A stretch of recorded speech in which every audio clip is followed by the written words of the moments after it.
ఉచిత IVF IUI consultation, ఉచిత ultrasound scan. 49 అంటే సంతానం, 49 అంటే సంతోషం. ఇక్కడ హెడ్డింగ్ బైక్పై ఒకేసారి 126 గొర్రెలట. Car, bus, అంబులెన్సులను తీసుకెళ్లారట. గొర్రెల పంపిణీ పథకంలో భారీగా అక్రమాలు. ఇది కాగ్ రిపోర్ట్లో వచ్చింది. అదే కాదు, అనర్హులకు ఆసరా పెన్షన్ ఇచ్చిరని, దీంతో పాటుగా డబుల్ బెడ్రూమ్లలో కూడా గందరగోళం జరిగిందనేది కూడా కాగు చెప్పిన మాట. దీనిపై అన్నారు, ద్విచక్ర వాహనంపై ఏదైనా జంతువునో జీవాన్నో తరలించాల్సి వస్తే ఒక్క ప్రయాణంలో ఎన్నింటిని తీసుకెళ్లగలుగుతాం? 1-2 కన్నా ఎక్కువ తీసుకెళ్లడం సాధ్యం కాదన్న విషయం అందరికీ తెలిసిందే. కానీ గత ప్రభుత్వం అమలు చేసిన గొర్రెల పంపిణీ పథకంలో మాత్రం ఒక బైకుపై ఒకే ప్రయాణంలో ఏకంగా 126 గొర్రెలను తరలించారట. అవును, గొర్రెల పంపిణీ పథకంపై అమలుపై కాగ్ పరిశీలనలో వెల్లడైంది. ఇది వారు కాగ్ రిపోర్ట్ను ఆంధ్రజ్యోతి హైలైట్ చేసిన తీరేది. ఇక్కడ ఈ హెడ్డింగ్ను చూస్తే కనుక 1990లో భారత రాజకీయాలలో సంకీర్ణ శకం ఉన్నది. ఆ సంకీర్ణ శకం కాలంలో ప్రాంతీయ పార్టీల హవా కూడా ఉత్తరాదిన చాలా ఎక్కువ ఉన్నది. 2 కుంభకోణాల పట్ల సంచలనం జరిగినాయి. ఒకటి దాన కుంభకోణం, చక్కెర కుంభకోణం, యూరియా. ఇవి అప్పట్లో సంచలనాలు. దాన కుంభకోణం విషయానికి వస్తే కనుక అందులో పశువుల మేతను స్కూటర్లపైన, బండ్లపైన, సైకిళ్ళపైన టన్నులకు తీసుకొని పోయినట్లు లెక్కలు రాసిండ్రు. ఇప్పుడు ఇది కూడా అట్లాగే కనబడుతున్నది. అంటే చూసే వాళ్లకు తెలియదా ఏమవుతుందనేది? అధికార యంత్రాంగం చేసే తప్పిదాలు.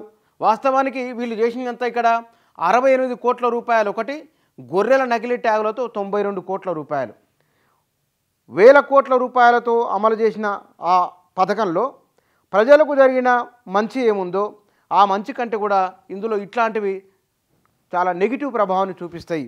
ఆ నెగిటివ్ ప్రభావంలో భాగంగానే ఈ గొర్రెల పథకానికి సంబంధించిన డబుల్ బెడ్రూమ్లకు సంబంధించిన విషయాలు. అంటే 2014-15 నుంచి మొన్నటి వరకు గడిచిన 10 ఏళ్ల కాలంలో 14 లక్షల కోట్ల రూపాయల ఖర్చు, ఆ వ్యయము తెలంగాణలో అయింది. అందులో 12 లక్షల కోట్ల రూపాయల వరకు, అంటే ఆ మొత్తం 14 లక్షల కోట్లలో 12 లక్షల కోట్ల పైబడి ఖర్చు అయింది, మిగతాది కాలేదు. అందులో వ్యవసాయ రంగం పైన, సంక్షేమ రంగం పైన పెట్టిన ఖర్చే ఎక్కువ ఉన్నది. ఆ ఖర్చులలో డబుల్ బెడ్రూమ్ ఇండ్లు ఉన్నాయి, గొర్రెల పథకం ఉన్నది, మత్స్య పరిశ్రమకు సంబంధించిన అంశాలు కూడా ఇందులో ఉన్నాయి. కంట్రోల్ అండ్ ఆడిటర్ జర్నల్ అనేది ఇది స్వతంత్ర వ్యవస్థ. ఈ వ్యవస్థ కేంద్ర రాష్ట్ర ప్రభుత్వాలు పెడుతున్న ఖర్చులను మదింపు చేస్తుంది.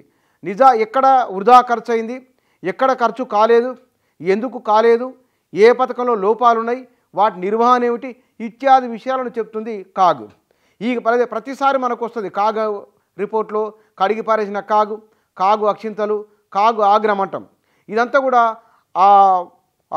రాష్ట్రాలు, కేంద్ర ప్రభుత్వము ఖర్చులను, ప్రజల సొమ్మును ఎట్లా ఖర్చు చేస్తుందో అది మదింపు చేసే సంస్థ. ఆ సంస్థ చెప్పిన విషయాలు ఇవి. ఇందులో ప్రజాధనం వృధాగా ఎక్కడన్నా పోయిందా, స్వలాభం కోసం ఏమన్నా వాడుకున్నారా, జరిగిన గందరగోళాలు ఏమిటి అనేది. అధికార యంత్రాంగం గందరగోళమే చాలా ప్రధానమైన కారణంగా కనబడుతుంది. రాజకీయ పరంగా జరిగే అవినీతి 5 కోట్లు, 10 కోట్లు, 50 కోట్లు కావు. అవి వేరే రూపంలో వేరే ఉంటాయి. అవి ఇక్కడ జరుగుతున్నది అధికార యంత్రాంగం లబ్ధిదారులకు చేరవలసిన వాటిల్లో ఇది ఎవరి వాటా వారు, ఎవరి చేతి వాటా వారు చూపిస్తారంటారు కదా, అట్లా చూపించడం వలన వచ్చిన సమస్య ఇది. వారు అరువులకు ఇవ్వకుండా దొంగ లెక్కలు చూపించి, దొంగ ఇన్వాయిస్లతో, దొంగ ట్యాగులతో ప్రజాధనాన్ని దారి మలిచిన తీరును కాగు గుర్తించింది. ఇది గత ప్రభుత్వానికి సంబంధించిన విషయం అయితే ఈ ప్రభుత్వంలో కూడా స్కీములు అమలు కాబోతున్నాయి. ఈ అమలవుతున్న స్కీములలో ఇలాంటివి జరగకుండా జాగ్రత్త తీసుకోవాలి. ఎందుకంటే తులం బంగారం, కళ్యాణమస్తు ప్రోగ్రాం ఉన్నది, ఓ పథకం ఉన్నది, 2800 రూపాయల నగదు బదిలీ ఉన్నది.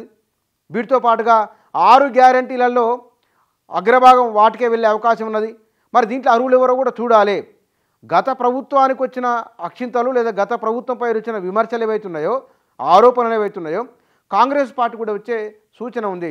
ఆ ప్రమాదాన్ని నివారించాలంటే క్షేత్రస్థాయి నుంచి నిరంతర పర్యవేక్షణ ఉండాలి, నిరంతర మదింపు ఉండాలి. ఇట్లా ఉంటేనే తప్ప, లేకుంటే కాంగ్రెస్ కూడా ఇట్లాంటి అక్షింతలు తప్పవు.